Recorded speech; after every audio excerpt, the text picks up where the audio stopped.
Hi guys, welcome back to my channel. For those of you who are new here, my name is Amber.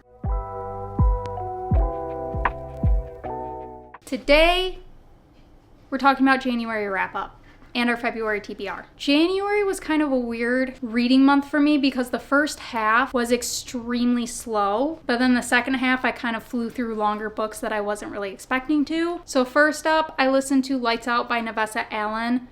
I listened to, I think, 75% of that on audio, and then my borrow on Hoopla ran out, and I really didn't feel like redoing that because I had already bought the book on my Kindle, but I was just enjoying listening to it more, which I should have just renewed it because I really didn't like reading the book, but I really enjoyed the audiobook. With that being said, I highly recommend the audiobook to that. I think it's way better. The voice actor who plays, what was the main guy's name? Was it Josh? Yeah, Josh. The voice actor who played him, just nail on the head for all, like every single line that he says, the tone and the way he says it just makes it that much funnier. When you're reading it, it's just not, it doesn't hit the same. It's not as funny, it's not there. Audiobook's the way to go for that one. But this one is like the dark rom-com. You're following Allie, who's this trauma nurse, and she's obsessed with this masked, shirtless TikToker. She leaves a bunch of comments on his videos, and she has a lot of darker fantasies from this guy. And one night she ends up drunkenly texting, and her fantasies start becoming reality for her. And so Josh is this masked TikToker, and he likes to keep his personal life very private.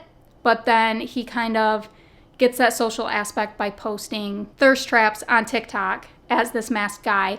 And Allie's comments end up kind of catching his eye of her begging for him to be waiting in her bedroom. And that's just what he decides to do. And it says, as Josh turns from predator to protector and the stakes heighten, he must ask himself how far he's willing to go for the woman he's obsessed with. And there are trigger warnings in this, and I would definitely check them out before. It's not as dark as Butcher and Blackbird was, but it definitely still has that same vibe to it. But I am interested in the second one. I just don't know. If it's not following those two, I don't really know if I'll pick it up. But if I do, it's definitely gonna be the audiobook version of that again. I don't think that I will buy that one on my Kindle. It just, like I said, it just does not hit the same when you read it. So if you didn't really like reading it, I'd recommend giving it a second try and listening to the audiobook because it's 10 times better. That one I gave a flat 4 stars.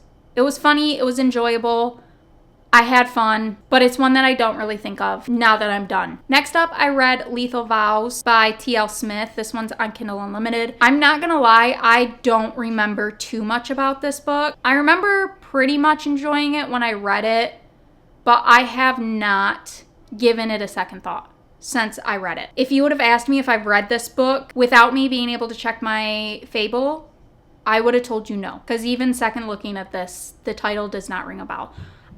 Now looking at it, I do faintly remember reading this, and I remember bits and pieces of it, but it's just not super memorable. But I'm just gonna read the actual synopsis. So this says, Dear Miss Ritchie, I don't even know if that's how you actually say it. I'm hoping it is. You don't know this yet, but you will be my wife. Sincerely, your soon-to-be husband. He thought I was his. That's what his emails indicated. He thought that because our family signed on the dotted line many years ago, it was a done deal.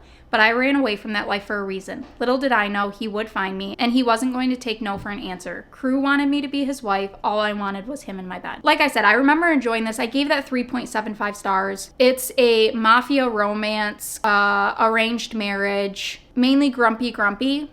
They're both grumpy. I remember towards the end it was just kind of annoying me, like the back and forth. It was decent. If you like mafia romance, I would still recommend picking it up because it was good. It just wasn't super memorable for me. Then I read The Blood Traitor by Lynette Noni. This is the third and final book in the Prison Healer trilogy. I gave this 4.25 stars. This definitely was my favorite one in the series. I'm not going to go super in depth because I've talked about this series a lot. I've talked about this book already in a reading blog, so if you want my full thoughts on that, you can go watch that. But the gist of it is this is my favorite book in the trilogy, the first one. I really enjoyed The second one, I didn't really care for. I think I gave that like 3.75 stars. I think it's necessary to the trilogy, but I definitely think it could have been worked up a little bit more. I think that the romance was a little too focused in that one. There wasn't much that went on, and I definitely found myself getting bored. Almost to the point where I really didn't care about picking up the third one, but I've seen so many people say that this is their favorite one in the series, and I also agree with that. I think if you didn't really care for the second one, definitely push through to this one, because it's good. This one has a pretty good balance between the romance aspect and the actual plot and action. I loved all the characters in here. Didn't really have a complaint about any of them. Yeah, no, didn't really have a complaint about any of them. Calden, still my favorite character in this book. Loved him so much.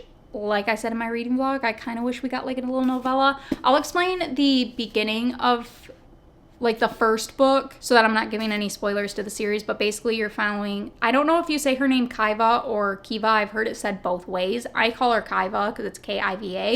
I don't know, that could be completely wrong. But you're following Kiva, who is in the Zalendov prison. Once you get into this prison, you're not getting out. It's just the end. There is a rebellion going on outside of the prison, and she has to check every single prisoner in when they come in, and one of the times the rebellion queen is brought in, but she is on her deathbed. She's blind.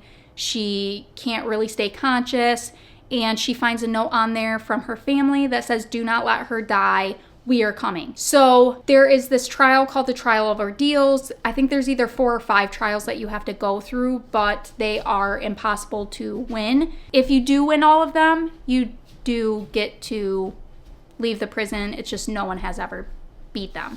So since the rebel queen is on her deathbed, Kiva volunteers to go in her place to beat these trials. So I think the first one, it definitely has an interesting concept, and there is a lot going on in that first book. Like I said, the second one, not so much. This one. So 4.25 stars. I do recommend this series. It's YA. There's no spice. The most you get is like a couple small kissing scenes, and that's it. I loved it. It was good. Very good. Highly recommend. Next up, I did a reread of Iron Flame. This was in anticipation of Onyx Storm coming out, and I did end up giving this, I think, a 4-star or 4.25 stars. I'm honestly torn between them. This is my least favorite one in the series, but I do have to say that on my reread, I enjoyed it a lot more than the first time I read it. It's still the same problems that I had the first time I read this, where like the same repetitive argument happening between our main characters is infuriating, and I get the point and the role that it plays in the rest of the series, but I think that that argument was just repeated and dragged out way too many times. Annoying.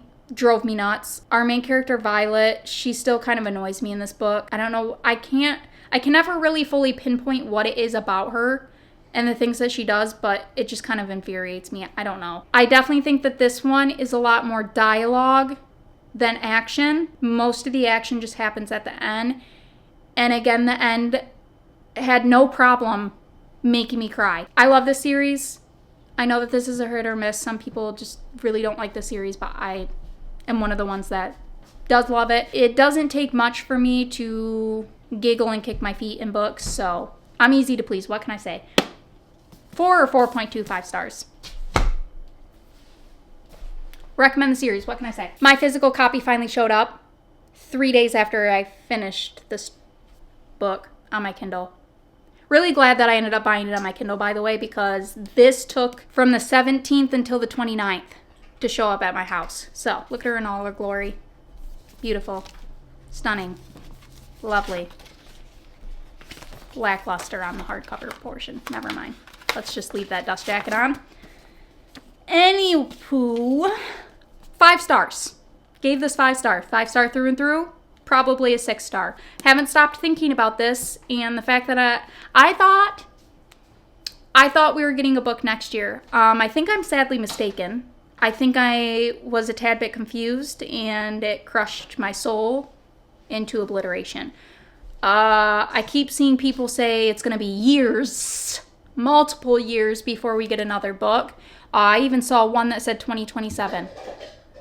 Please don't. I've become spoiled in having a new book come out each year for this series. I get it. I understand needing a break. How Rebecca pumped out one a year is beyond me. My brain could never. So I understand needing a break, but it still saddens me, especially with this cliffhanger. The multiple cliffhangers. The longer I think about this, the more things that I realize were left unsaid. You have the big plot ending that's just hanging. But then the more I thought about it, I was like, you know what? There's a lot of side character cliffhangers going on here. What happened to everyone? Where are they now? I also watched a interview with her saying that a character we love isn't going to make it through the next book. Please don't. It's going to make me extremely depressed because I truly liked every single character in here this time around. I think I cried enough in the ending of this book to not make me go through that in the next book. I just can't, okay?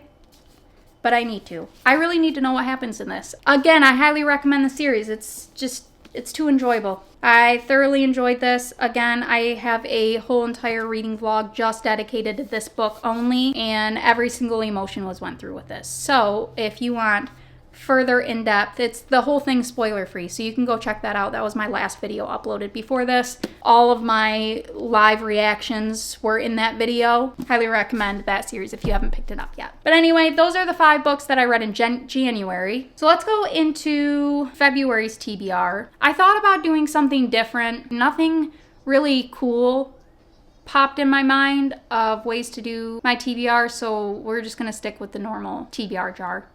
There are 2 books that I am in the middle of reading right now, so we're gonna finish those. One of them is My Wife by Corinne Hart. I randomly saw a TikTok on that yesterday, so I decided to start that. That is a stalker romance, I think. Let's see, let me read the synopsis. I don't remember if I said, that's Kindle Unlimited and it's by Corinne Hart. I don't remember if I said who it was by. Welcome to Halo Island. I swore I would never go back. After that tragic night when I was only 17, I moved halfway across the country with Clay to escape what happened on Halo Island.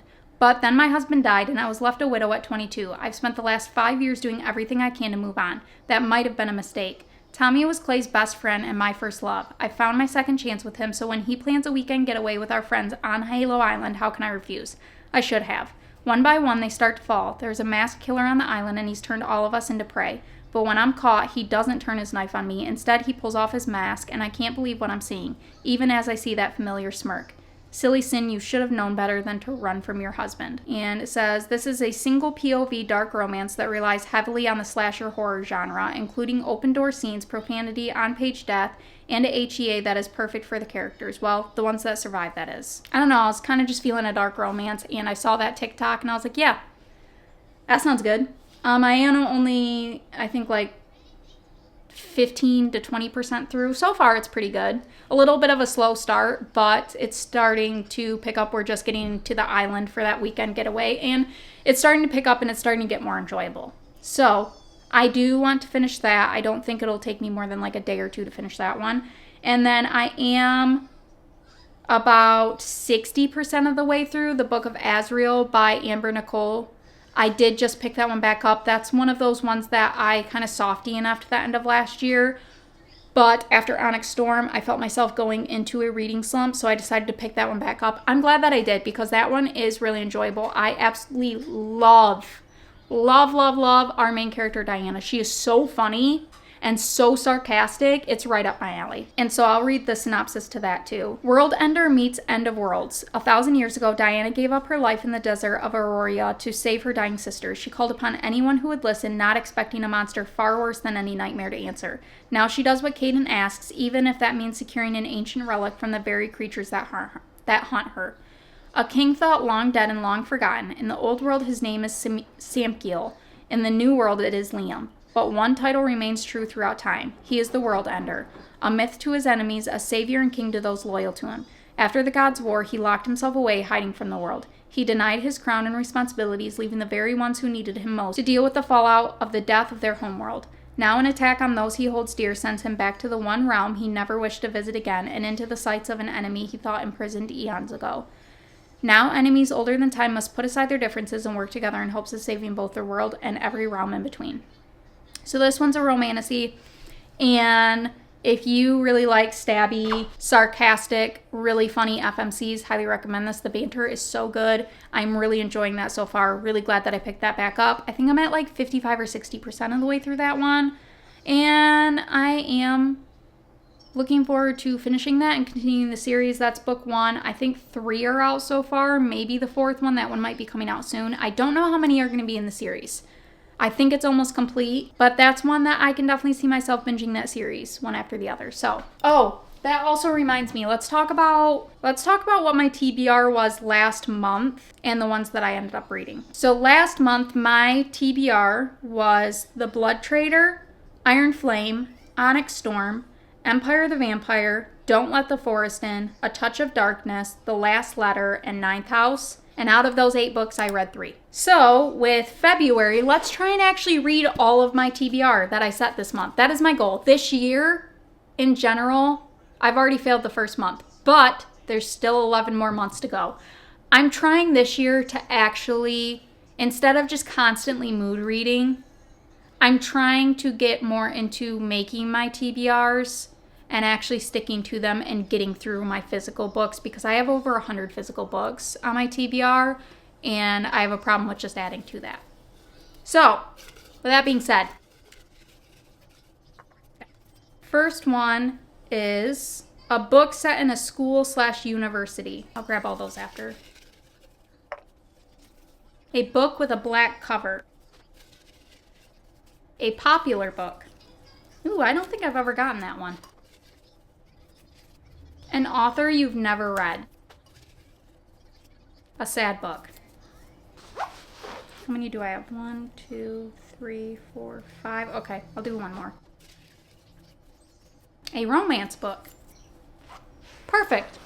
That will be my Valentine's read. So I'm going to start off with the one book that I don't have. I have every single other book in the series. That's why I'm going to do this, because I at least want one book on my TBR. That's something that I'm in the middle of.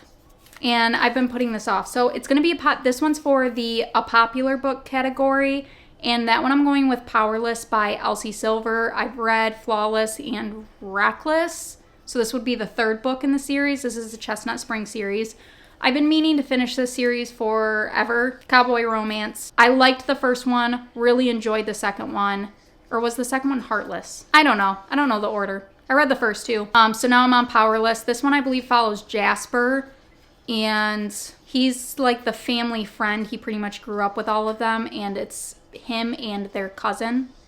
So it's like childhood friends to lovers. Super excited for that one, because we have not really got too much of Jasper. We've gotten hints of him, but I'm very interested to see more about him. So that's going to be my popular book. Then for a romance book, I'm picking up The Do-Over by Lynn Painter. I figured this is the perfect month for this, because this one, you're following Emily, and she gets broken up on Valentine's Day, and she is stuck waking up, reliving that same day over and over again. And it says, it seems that Emily is stuck in some sort of time loop nightmare that she can't wake up from, as she rewatches her boyfriend Josh cheat on her day after day. In addition to Josh's reoccurring infidelity, Emily can't get away from the enigmatic Nick, whom she keeps running into, sometimes literally in unfortunate ways. How many days can one girl spend passively watching her life go up in flames? And when something good starts to come out of these terrible days, what happens when the universe stops doing the do-overs? So I always hear amazing things by Lynn Painter. I've never read any of her books, but I am very excited to get to this one. It seems like the perfect month to read a Valentine's Day romance. Then for the sad book one, I'm going again, same as 2 months ago. I think December I got this one. The Last Letter by Rebecca Yarros. I never got to this book. Shocker. But this is a romance book, but it's sad. So it says, Beckett, if you're reading this, well, you know the last letter drill. You made it, I didn't. Get off the guilt train, because I know if there was any chance you could have saved me, you would have. I need one thing from you. Get out of the army and get to Telluride. My little sister Ella's raising the twins alone. She's too independent and won't accept help easily, but she has lost our grandmother, our parents, and now me. It's too much for anyone to endure. It's not fair. And here's the kicker. There's something else you don't know that's tearing her family apart. She's going to need help. So if I'm gone, that means I can't be there for Ella. I can't help them through this, but you can. So I'm begging you as my best friend, go take care of my sister and my family. Please don't make her go through it alone. I don't think I need to say more on that. That sounds really good. Why I keep putting it off, I think mainly because I don't want to read sad books. But you know what? Onyx Storm put me through the ringer, so I think I can survive that one. Next up is a author you've never read before, and for that one, that goes to Heavenly Bodies by Amani Ariu. I'm sorry if I got that completely wrong. But anyway, I first saw this one from Emmy Reads, and I think she gave this 5 stars. Either way, it was a really highly rated book for her, so of course I immediately picked it up. But this one says, you know the most dangerous kind of villain? A woman with nothing left to lose. In a world ruled by the cruel and merciless stars, Alara has been cursed by fate. A prophecy promises she will fall for a star, but that it will kill them both. So when a ready star of wrath and war descends to wreak havoc on Alara's kingdom of night, she flees her home only to be captured by the neighboring Helios, kingdom of light, and falls straight into the arms of an enemy prince. Fearing that Ariete, might turn his sights to Helios next, Prince Lorenzo is forced to train Alara as a weapon, one worthy of battling against the tyrannical reign of the stars. But there are shadows even within the kingdom of light, and they threaten to reveal the darkness in Lorenzo's past and the ancient magic that slumbers in Alara's veins.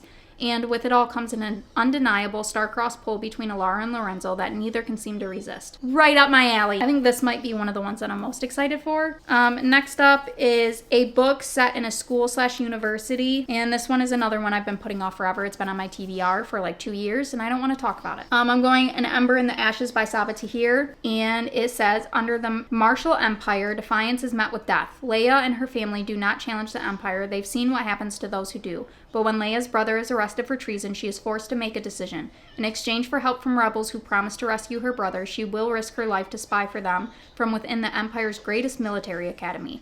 There, Leia meets Elias, the school's finest soldier, and secretly its most unwilling. He and Leia will soon realize that their destinies are intertwined and that their choices will change the fate of the Empire itself. I always see really good things about this series, so another one that I'm excited to get into. I've just been kind of putting off starting new series. And last but not least, a book with a black cover. Took everything in me not to pick Empire of the Vampire or Ninth House again, but I need to move on, okay? Because I've picked both of those like 3 times in the last 4 months and haven't read either of them yet. So I'm going One for My Enemy by Olivia Blake. Another one that's been on my TBR since this thing came out and I still have not read it. Trying to give myself a more wide variety of genres to pick from instead of just strictly picking like all fantasy like I typically do. I'm trying to give myself a little broader spectrum here. So this one is in modern day Manhattan, where we lay our scene. 2 rival witch families fight to maintain control of their respective criminal empires. On one side of the conflict are the Antonova sisters, each one beautiful, cunning, and ruthless, and their mother the elusive supplier of premium intoxicants known only as Baba Yaga. On the other side, the influential Fedorov brothers serve their father, the crime boss known as Kashi the Deathless, whose community extortion ventures dominate the shadows of magical Manhattan. After 12 years of tenuous coexistence, a change in one family's interests causes a rift in the existing stalemate. When bad blood brings both families in the precipice of disaster, fate intervenes with a chance encounter, and in the aftershocks of resurrected conflict, everyone must choose a side. As each of the siblings struggles to stake their claim, fraying loyalties threaten to rot each side from the inside out, if, that is, the enmity between empires doesn't destroy them first. Plus, this edition has